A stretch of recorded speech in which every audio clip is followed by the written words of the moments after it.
Amad Diallo has been absolutely stellar for Manchester United as of late, so it's only natural that I highlight his wonderful performances for the Red Devils. Without any further ado, let's analyze.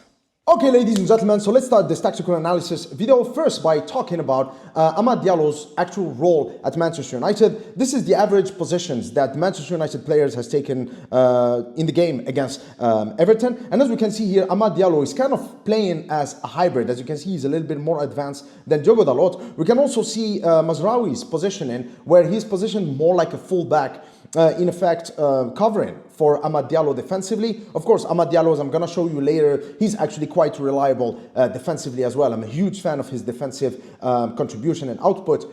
But of course, he played in a more advanced role where, of course, he could affect the game in the final third. Okay, so let's have a look at how Amad Diallo is performing on the pitch. So here, of course, in the game against Everton, some of the highlights of Amad Diallo's performance, of Manchester United's performance as a whole, was of course Amad Diallo's pressing and his ability to take the ball off Tarkowski and Brantwaite. But I was not surprised.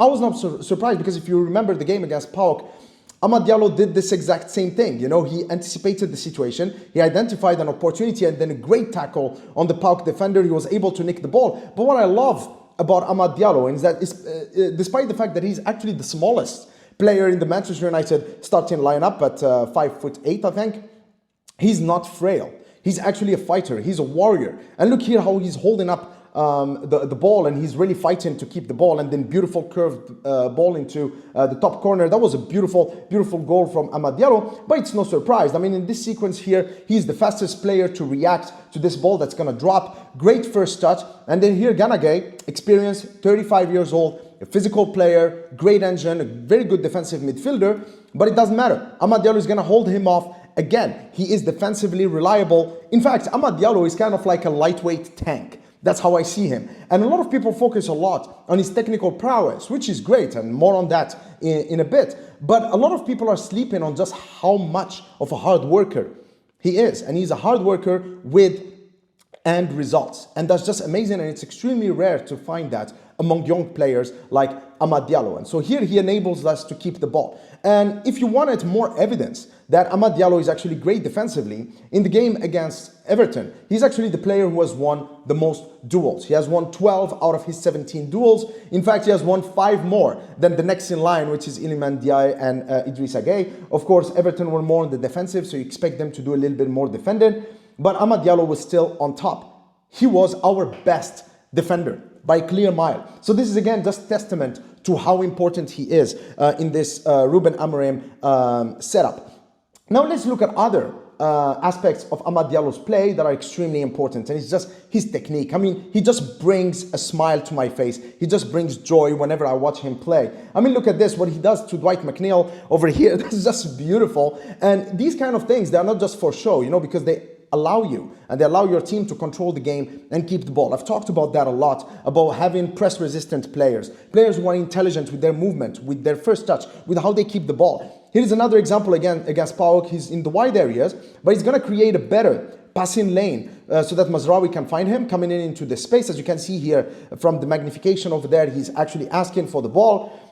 And then when he receives it, he just treats it as if he were, you know, 28-year-old Zinedine Zidane. I mean, look at this. This is just wonderful. He's encircled by PAOK players, but it doesn't matter. Look at this beautiful roulette, this beautiful turn a la Zinedine Zidane. And look at that. That's just amazing. And it just enables him to create that extra space so he can have time to actually spread the ball wide. Same thing here, even though he was playing as a right wing back, so a player that traditionally players that remain wide for most of the game, he was actually able to find a few pockets of space into the central areas to just give us more dynamism in those areas. For example, here, a beautiful back heel towards Xerxes, and all of these tiny little movements and these cute touches, like I said earlier, they are not just for show. They enable us to keep the ball more often. That means the opposition don't have the ball. That means they cannot hurt us. And of course, this kind of interchanges between players like Amad Diallo, Xerxes also was really spectacular in my opinion in this game against Everton. That's actually what creates spaces that a lot of players can actually exploit and score from.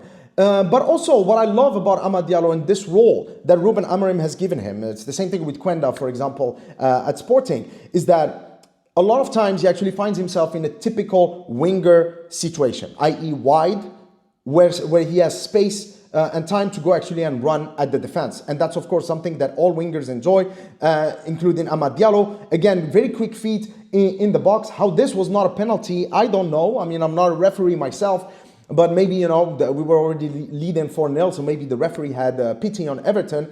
But that was a very good sequence of play from Amad Diallo. Another one, again, against Ipswich. As you can see here, again, he receives the ball, same position, in the wide areas, and then he's not afraid to go into the box and then just take on the players. He's got really quick feet in tight spaces, and this could have been actually a goal. That would have been a great, amazing winner. So yeah, Amad Diallo, an amazing performer for Manchester United right now. Probably alongside Mazraoui and Onana, I would say that he's currently, you know, in the top 3 most important players that we have in the squad. And this is a hidden gem. He is a rising star. And what I like a lot about Amad Diallo, since now I mentioned him getting inside the box, you have players like Rashford and Garnacho who probably are pacier and who like to dribble by just knocking the ball into space and then outrunning the opposition. But what I like about Amad, and in my opinion what makes him more effective, is that he's not reliant on pace basically, but rather reliant on his close control and his dribbling ability and his agility and nimbleness. And just the intelligence of his movement. And in my opinion, that makes him much more of a threat. This is why he looks much more dangerous. Anyway, I'm really happy to have him in the team. I'm looking forward to analyze more of his performances in the future. But overall, just a great little player that we have. All right, ladies and gentlemen, so I hope that you've enjoyed this tactical analysis video. If you did, please give the video the thumbs up and please comment your thoughts in the comment section below. Until next time, cheers.